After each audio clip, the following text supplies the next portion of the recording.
Welcome. As we begin to speak more intimately about the circles of life, I'd like to break it down for you and offer you a little more. If you've watched the introduction, then you understand the model of the three circles and how they interact. I think most of us are very familiar and understand how choice works. We all make them every single day. We understand often when we have them. Granted, some of them we are unaware of and some we are more aware of, but in essence, we understand what it is to make a choice, to make a decision, to choose. On the other hand, perception. Perception is a little trickier, but if we look at how we actually receive or take in information, we all use our sensory inputs to actually bring in data, to bring in observations, whether that be sight, whether that be sound, whether that be touch. We experience an array of different events that we see, hear, feel, and all of this is part of what we go on to then use our mind to form perception. A perception is basically a story belief about an event, about a person, about a place, about a thing, about what is, about how it works, about how it might be. All of these things go on to form kind of an operating program, like software blueprint of our minds, that then we use to filter all of this incoming data. All of these new informational bits that come into us have to be filtered through our perceptual stance or take on how we think things are. And in this way, our story is either firmed or it is sometimes chipped away at, sometimes chiseled, sometimes shaped, sometimes even rocked and completely turned upside down as we find out that the things that we believed or perceived to be were not that way at all. The problem with perception is that sometimes we go on autopilot from the standpoint of the mind. And if you think it is a certain way, you are just so sure it is that way that other information that comes to the contrary or that would be different or that might shape or change often gets eliminated, gets pushed out, gets just ignored from existence and reality. And so therefore we're resistant to change. Because we have an operating framework or an operating model of belief, we tend to be very rigid, and that is kind of like putting us into a box. We have filters, we have blinders, if you will, where we're only able to see tunnel vision of this in our lives as we're operating from one standpoint that is a structured framework of thought and belief. And as we begin to open up our perception, we begin to bend out our blinders, and oh, I never noticed that before. Oh, look, I thought it was just this, and now I see that there's so much more. And that continues as we grow in perception and we grow in awareness. We open up our consciousness to allow ourselves to perceive so much more. I think a good example of this is the age-old adage: when you're too close to something that you can't see the whole picture, or you can't see the forest through the trees, or anything that you like to pick, you can select your metaphors. The bottom line is that we as humans oftentimes focus on something very small, a small detail, and we omit the others.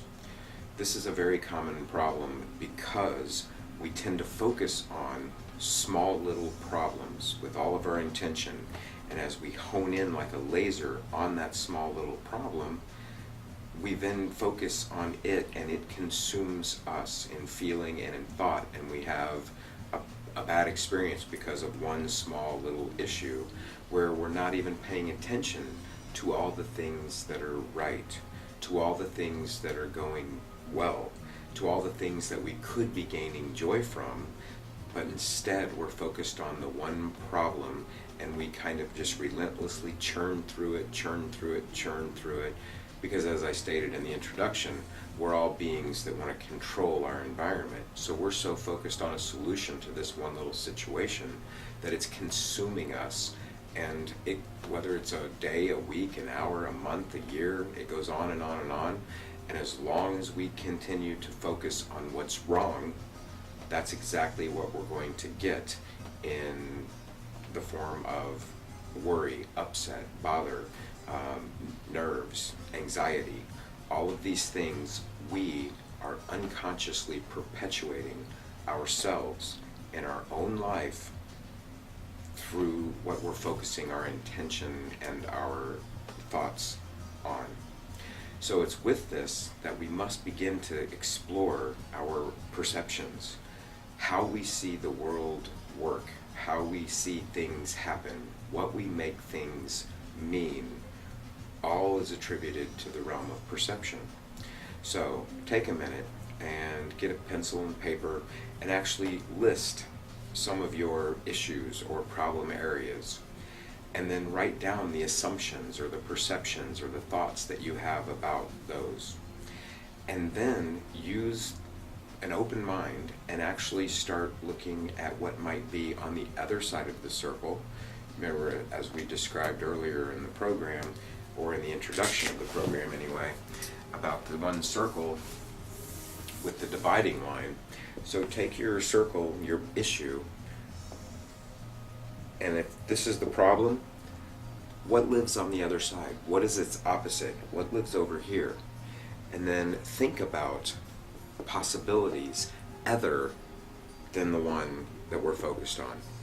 For example, let's use interpersonal relationships, which happen all the time. We see someone, or we hear, let's say we receive an email from someone. We read the email through our own filter, their language. Now, so you have to remember, we don't have nonverbal cues to see their body language, to see, oh, are they happy? Are they laughing? Are they smiling? Are they angry? And so without those cues, we use our filter of perception and assume what the underlying message of that email is. If we're in a bad mood, or if the language seems to us to be what we would use as more harsh or stringent, then we might take a defensive posture when we read it and feel attacked, or feel as though they are being critical or judgmental or condescending, or a myriad of things that we perceive to be negative, and we go on to get upset or bothered. Many times later on, we find out that, oh, no, I didn't mean that at all. That's not at all what I meant. I was meaning this in a good way, or I wasn't at all upset with you. And we find out later with information that our perception was wrong. Take, for example, the form of someone that you think is mean, or that you don't particularly like. You will often use that perception to filter in everything they say, everything they do, and you will put it in a category, basically building your story. See, I knew they were mean. See, I knew they were up to no good, or I knew I couldn't trust them. And you'll take all this information and support this story, which will build that perception up like a wall.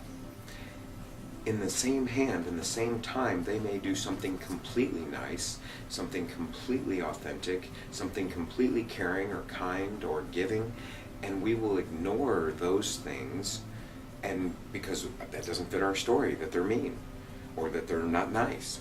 And so we'll ignore all these things, and we'll rationalize and attribute it to their being superficial, to there being a hidden agenda behind their motivations, they're up to something, and all of these things will go on to defeat all of the positive that they do, leaving us stuck with our perception of how negative or bad they are.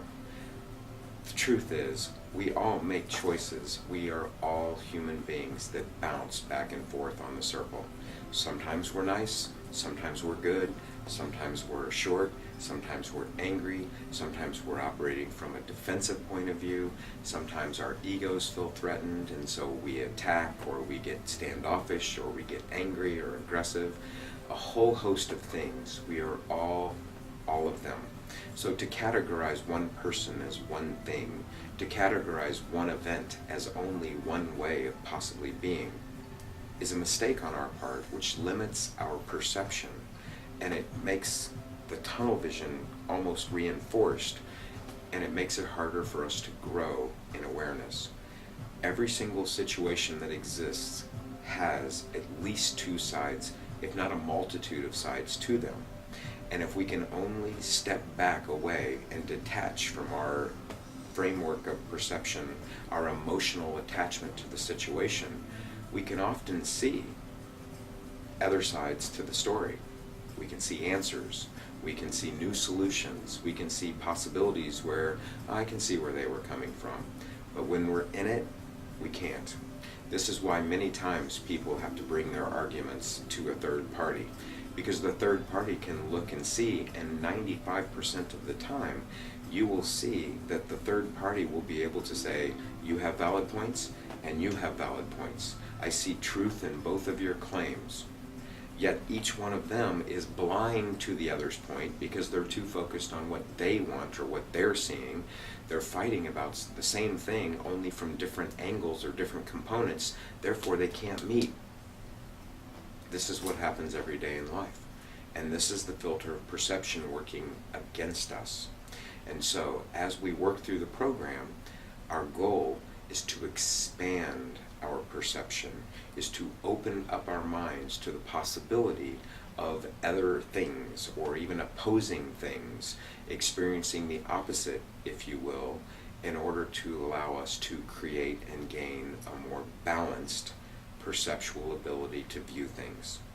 So, it is from this point that we will begin to work deeper and deeper on expanding consciousness by opening up perception. Always ask yourself, if I were them, how would I see this? Walk in the shoes of another. Put yourself in the place of the other. Look at it from a detached point of view without emotion. Take a breath. Calm yourself and relax and say, okay, now without my emotion, what's really going on? What are my options? What are the possibilities? What did that person really mean? If they did mean that, what would be the goal? What would they be operating from? What belief, what thought, what perception are they coming from? What is their goal? What are they trying to attain? What are they trying to gain from this interaction? And once we begin to understand those things, we understand the motivation of other people. We understand our own motivations, why we act the way we act sometimes, why we do or say certain things, all unconsciously, subconsciously operating from these blueprints of perception. So, with that said, we'll get into this in greater detail as we go through the program. Thanks for stopping in, and I'll see you soon.